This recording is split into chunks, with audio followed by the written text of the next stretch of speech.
આપણે અહીંયા રહેવું નથી, તો આપણે બીજા દૂરના નગરમાં જઈએ. બીજા નગરમાં જવા માટે એ 5 ભાઈઓ અને એની માતા એ જાતા હતા. હવે આવો ઉનાળાનો સમય હોય એટલે બધાને શું થાય? ગરમી લાગે, તરસ લાગે. તો 5 ભાઈ થાકી ગયા. થોડીક વાર એની માતાને સાથે લઈ અને એક સરસ મજાનું ઝાડ હતું એની નીચે બેઠા. ઝાડ નીચે બેઠા તો એમને લાગી તરસ. તો પાણી ગોતવા જવાનું થાય. તો સૌથી નાનો ભાઈ જે હતો ને એ પાણી ગોતવા માટે ગયો. આ બધા અહીંયા રાહ જોતા હતા ને વાતો કરતા હતા કે હમણાં આવશે એટલે આપણે પાણી પી અને પછી પાછા આગળની જગ્યાએ જાશું. કેટલીય વાર થઈ પણ એ કઈ પાછા આવ્યા. પછી એનાથી મોટો ભાઈ હતો ને એને એમ થયું કે હું ક્યાં જાઉં? ગોતવા જાઉં. એટલે ઈ ગોતવા ગયો. ઈ ખોવાઈ ગયો. ઈ કઈ પાછા આવ્યા. આ બધા અહીંયા રાહ જોવે ને એમ કે ક્યાં ગયા હશે, શું કરતા હશે, કેમ નહીં આવ્યા હોય. પછી એનાથી મોટો ભાઈ એટલે કેટલા નંબરનો ભાઈ? ત્રીજો નંબર. 5 ભાઈ હતા એટલે નાના નંબરનો ગયો તો 5મો, એનાથી મોટો ગયો તો 4થો, અને પછી કેટલા નંબરનો? 3જો. ઈ ગયો. ઈ પાછો આવ્યો. પછી 4થા નંબરનો, અને આમ જોવો તો કેટલા નંબરનો થાય? બીજા નંબર. ઈ ગોતવા ગયો પણ પાછા આવ્યા. એટલે હવે કોણ બચ્યું? એની માતા અને પેલો મોટો ભાઈ હતો એ બચ્યો. હવે ઈ વિચાર કરે કે 4 ક્યાં ગયા હશે?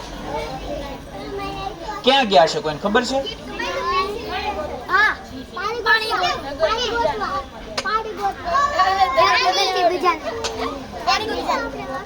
પાણી ગોતવા પણ ક્યાં ગયા હશે? નદી કિનારે નહીં, તળાવ કિનારે. ક્યાં? અને સૌથી મોટો ભાઈ હતો ને એને ન્યા જઈને આમ જોયું ને તો 4 ભાઈઓ તળાવને કિનારે બેભાન થઈ ગયેલા પડ્યા હતા. આને તો આને ઉઠાડ્યો કે ભાઈ ઉઠો, ભાઈ ઉઠો, પણ ભાઈ કાંઈ ઉઠે નહીં. બીજાને ઉપાડ્યો, એ ભાઈ ઉઠો, એ ભાઈ ઉઠો, પણ ભાઈ કાંઈ ઉઠે નહીં. પછી એનથી મોટો જે વચ્ચેનો ભાઈ હતો ને એ તો આમ હટ્ટો કટ્ટો હતો. હટ્ટો કટ્ટો ભાઈ હોય એને આપણે કેના જેવા ભાઈ કઈ? ભીમ. તો મોટો ભાઈ હતો યુધિષ્ઠિર, અને ઓલાને કે એ ભીમભાઈ ઉઠો. ભીમભાઈ નો ઉઠ્યા, સહદેવ નો ઉઠ્યા, નકુલ નો ઉઠ્યા, અર્જુન નો ઉઠ્યા, બધા બેભાન થઈને સૂતા હતા. અને પછી યુધિષ્ઠિરને એમ થયું કે આ 4 અહીંયા કેમ બેભાન થઈને સૂતા હશે.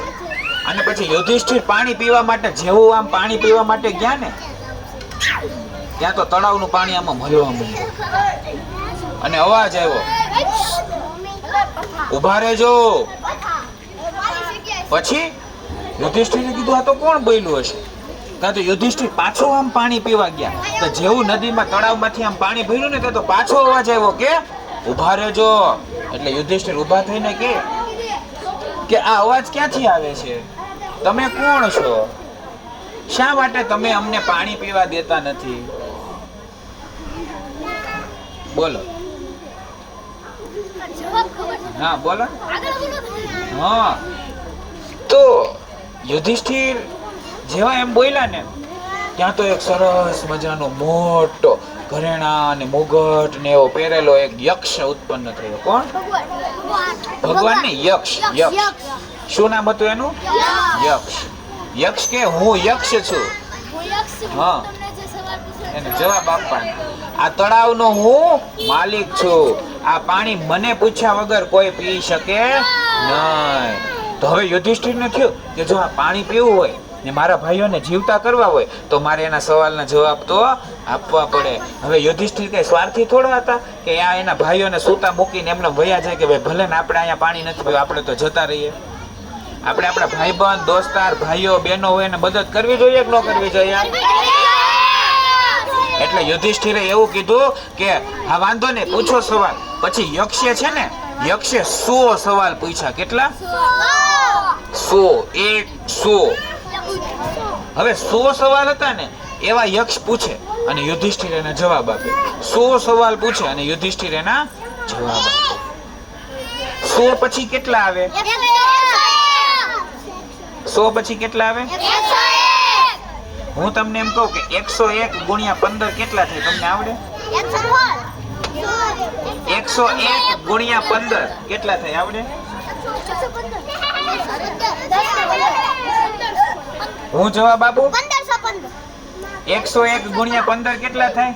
15 કેટલા થાય? 101 ગુણ્યા 16 કેટલા થાય? 101 ગુણ્યા 32 કેટલા થાય? એટલે તમે તો હોશિયાર થઈ ગયા. પાડો તાલી તમારે માટે. હવે બીજું કહું.